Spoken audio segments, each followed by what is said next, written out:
What's up mga kababayan? So kamusta kayo dyan? Welcome back nga pala sa ating YouTube channel dito sa Quidance TV. Kamusta kayo dyan? So Sunday and then medyo makulimlim ngayong araw na to. Medyo pangit ang panahon. So today ay maglilinis tayo ng ipot ng manok. Almost 1 month na tayo hindi nakapagpala ng ipot ng manok dahil medyo busy tayo. So ngayon lang tayo magkakaroon ng time na maglinis ng ating ipot ng manok dito sa ating mini farm. So titignan muna natin ngayon mga kababayan yung ating manok tsaka yung itlog. So ito yung ating manukan. Yeah, maglalabasan na yung mga manok natin. Yan, maglalabasan na nga. So sige, palabasin na natin.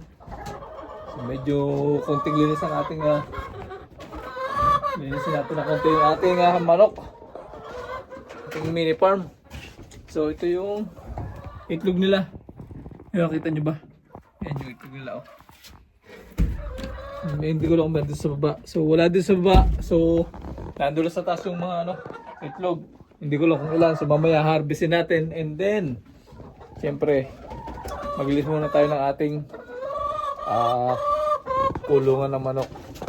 And then tapos mamaya baka magkapit tayo ng CCTV or maglinis tayo ng garden. Kaso medyo makulimlim nga, titignan natin mamaya. So umpisa tayo maglinis mga kababayan.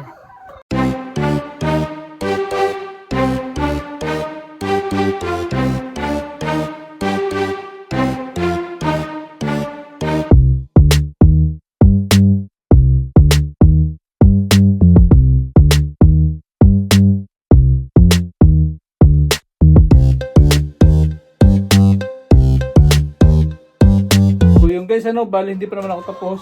Hindi, papakita ko lang yung yung pagpapala ko dito. Pasensya na, disclaimer sa mga mahihina ng sikmura. Medyo tumigas yung bandang dulo doon. Medyo nahirapan ako magpala, kaya ginamit ako na ito ng tawag ito pangkudkod. Yan. So hindi kagaya nung una akong nagpala bago mag summer. Pagkatapos ng winter, medyo madali pa, malambot. Ngayon, matigas. Dapat pala talaga pagka medyo mga naka 2 weeks o 3 weeks, kailangan mapala mo na rin para hindi tumigas yung yung dumi nila. So, medyo kukudkurin ko muna to para madali ko na mapala mamaya kasi medyo matigas nga. So, itutuloy ko muna yung pagkukudkod, tsaka pagkapala at paglilis natin itong ating kulungan ng mga manok. So,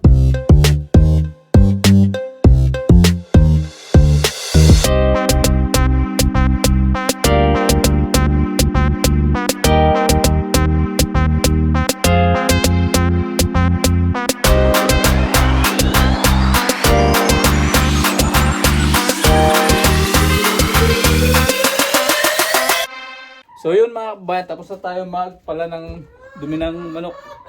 So medyo umalis-lis na, pansya na, medyo madilim yan ang ating kulungan dito sa loob. Ayun yung patukaan nila.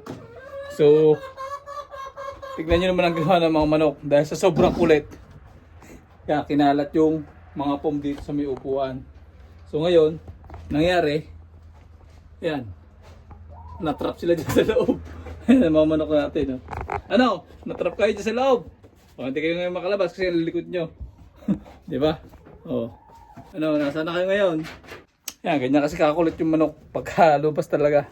So, ito naman, naka-apat na tayo dito. Naka-apat na sa akong dumi ng manok. At ito yung dati, nung bago tayo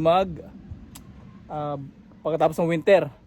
Naka 12 na sako tayo dyan. So, napakarami. So, kasi ilang months nga, nagwi-winter, hindi tayo makapag pala ng dumi ng manok dahil nga frozen at malamig, kaya ganyan karami yung naipon. And then ito nga pala yung mga bako na yan na ginawa ko na hindi makagandahan. So ayusin natin para sa loob makagala sila.